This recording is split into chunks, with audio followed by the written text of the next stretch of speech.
things I'm doing that I wish I had done originally with the novel I just finished was to put on my Outlook calendar the dates of the birthdays of everybody, the wedding anniversaries, the holidays, like that are significant in any family's life. This is a family novel.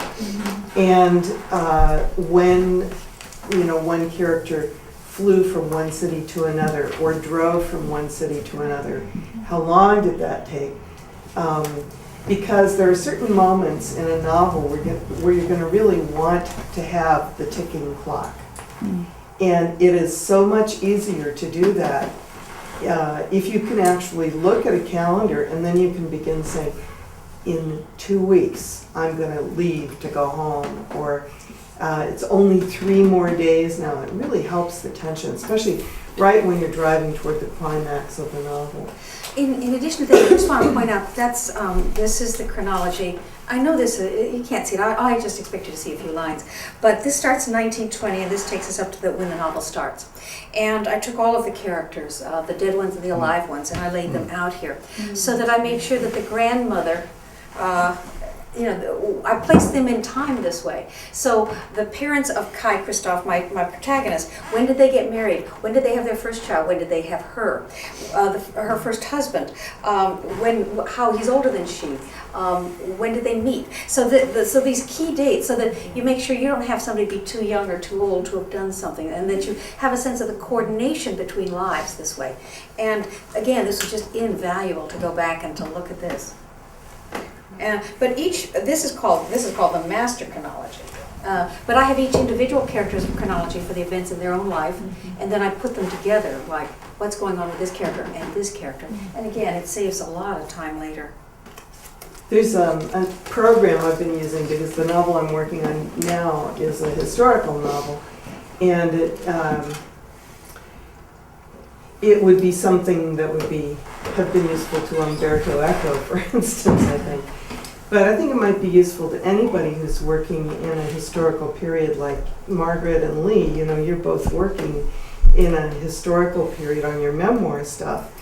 And there's a software program called Timeline Maker Pro. And it allows you to set up a chronology, like at the beginning of the novel, the end of the novel. You can put in whatever dates, and it will give you like an old-fashioned timeline. And so you can see at a glimpse, and you can check off, you can put all the events on, but then if you just want to look at an individual character's events, you just put check marks on that and you print out that timeline. A different character's timeline, check marks, and you print out that character's timeline. So it's extremely helpful. Wow. Does it put in does it supply any historical data? You supply the data. You supply it all. Yes. Because what I've done, I find that when you go back in time with characters and their parents, it's always very useful to know what wars were going on during the life of any parent or anybody. What war did they live through?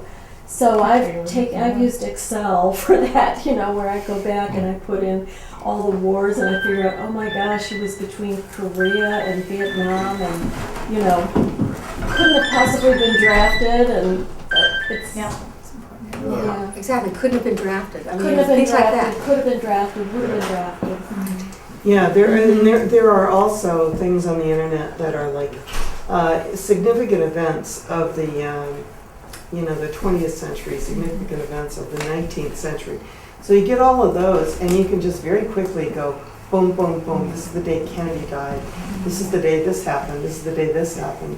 There's a lot of stuff on the internet that you can just import into a timeline. But I do want to say this World Almanac of Facts, it is really, you'll be fighting with the 6th graders to get that book in the library. But what's really nice about it is it has hog prices. It has the top movies of the year, the top rock and roll. It's got Kennedy was shot, but when was Tiananmen Square? Well, we now know that because of recent history. But sometimes what they've thought of as important of course it's important, but they may have left off some things that would be important to you. When is Bullwinkle on TV? Exactly. And also what month of the year certain things That's right. happen, because if you're back in a year Yeah. and it's April, but the thing didn't happen until August, you need to know that. This thing about Bullwinkle, Marilee and I were talking about it. A friend of mine, when he had a story published in the New Yorker in the late 70s, the story was a bunch of slackers hanging around a house. They don't do those stories now. But in any case, at one point in the story, the characters were watching Bullwinkle on TV. You know, you see stoners, watching Bullwinkle on TV.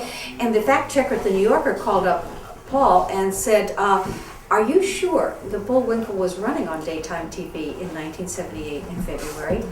Verify this fact before it goes in your story. Mm-hmm. So that's why there are lots of different chronologies, but you might need deep ones. What's the book that you mentioned that I had that? swear, it's so embarrassing.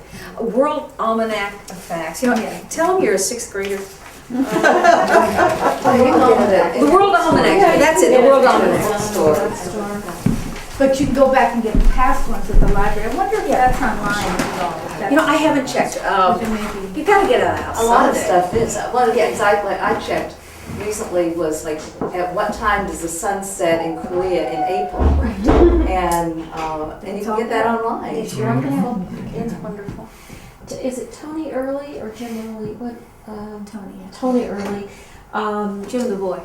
Jim the Boy. Well, yeah, but That was his book. This is how to try to form a family. It's a memoir. It's a series of personal essays. And one of the ones that was published in Harper's was about his family and he and his siblings on the night of the moon walk. Oh, right. And he described the whole thing, and the moon was full and blah, blah, blah. And the fact checker at Harper's discovered the moon was not full. But that was his memory. So he left it that way and made a note. I have since learned the moon was not full, but in my mind it was full. So.